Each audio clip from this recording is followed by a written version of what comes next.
Hello students, welcome to my channel. आज की class में हम करेंगे एलएसएस के एमसीक्यूज का second part.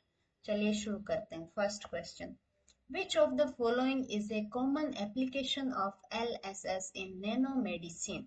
Option A blood glucose monitoring, option B characterization of drug delivery nanoparticles, option C measurement of blood pressure, option D imaging the bone fractures. Correct one is characterization of drug delivery nanoparticles. जो nanoparticles के form में drug delivery होती है उसका characterisation करने के लिए हम यूज करेंगे नैनो मेडिसिन के अंदर एलएसएस को। Next, what does an increase in scattering intensity typically indicate about a particle in LSS? जब स्कैटरिंग इंटेंसिटी है उसके अंदर इंक्रीमेंट देखने को मिलता है तो वो किस चीज को इंडिकेट करता है? Option A smaller size, option B larger size, option C higher density, option D lower density. Correct one is large sized sample use किया है, ये इंडिकेट करता है। Next, which biological molecule can be analyzed using LSS to determine its aggregation state? कौन सा biological molecule use करेंगे हम aggregation state को डिटरमाइन करने के लिए? Option A DNA, option B lipids, option C proteins, option D carbohydrates.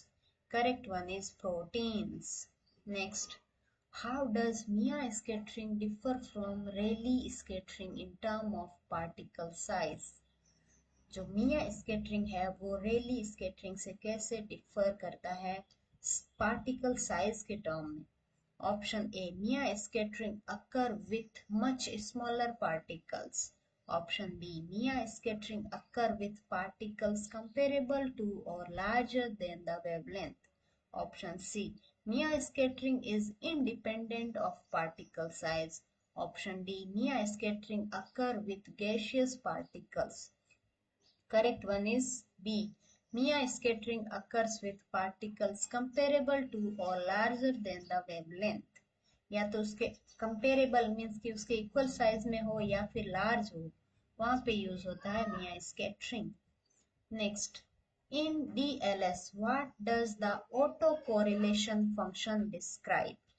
Option A particle shape, option B temporal fluctuation of scattering intensity, option C chemical composition, option D refractive index. Correct one is temporal fluctuation of scattering intensity, इसको ये show करता है DLS। Next, which technique is best for measuring the size of nanoparticles in biological sample? कौन सी technique best रहेगी तो nanoparticle के size को measure करने के लिए? Option A static light scattering, option B dynamic light scattering, option C UV visible spectroscopy, option D infrared spectroscopy. Correct one is dynamic light scattering. Next, what is one of the main challenge in interpreting LSS data from biological sample?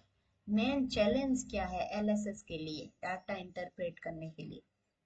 Option A high signal to noise ratio, option B heterogeneity of samples, option C simple data analysis, option D low sensitivity. Correct one is heterogeneity of the sample. जो biological sample है उसमें heterogeneity देखने को मिलती है। Next, which parameter is directly proportional to the intensity of scattering light in Rayleigh scattering? Option A particle size, option B fourth power of particle radius, option C second power of particle radius, option D wavelength of incident light. Correct one is fourth power of particle radius. कौन सा parameter है वो directly proportional है intensity के light के scattering के? वो किसके अंदर? रेली स्कैटरिंग के अंदर। वो होता है fourth power of particle radius. जो पार्टिकल हम जो भी सैंपल यूज कर रहे हैं उसके अंदर जो पार्टिकल है उनका जो रेडियस है उनके पावर 4 हो वो उसके प्रोपोर्शनल में है।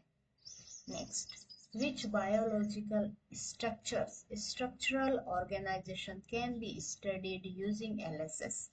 यानी कि बायोलॉजिकल सैंपल की कौन सी मतलब ऑर्गेनेली की स्टडी के लिए या बायोलॉजिकल स्ट्रक्चर और उसका स्ट्रक्चर कैसा है ये स्टडी करने के लिए एलएसएस का यूज किया जाता है, वो बायोलॉजिकल कंपाउंड कौन सा है? Option A ribosomes, option B mitochondria, option C cell membrane, option D nucleic या nuclei, option C cell membrane का स्ट्रक्चर कैसा है, वो उसका ऑर्गेनाइजेशन कैसा है, उसकी स्टडी के लिए हम एलएसएस का यूज कर सकते हैं।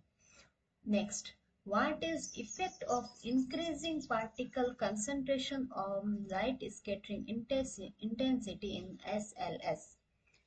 मतलब कि इसमें जब हम पार्टिकल है उसकी कंसंट्रेशन इंक्रीज कर दे तो जो लाइट स्केटरिंग इंटेंसिटी है SLS की उस पर क्या इफेक्ट देखने को मिलेगा? Option A decrease intensity, option B increase intensity, option C no effect on intensity, option D change wavelength.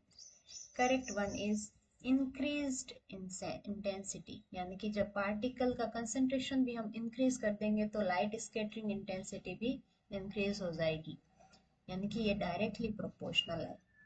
Okay, thank you so much for watching this video.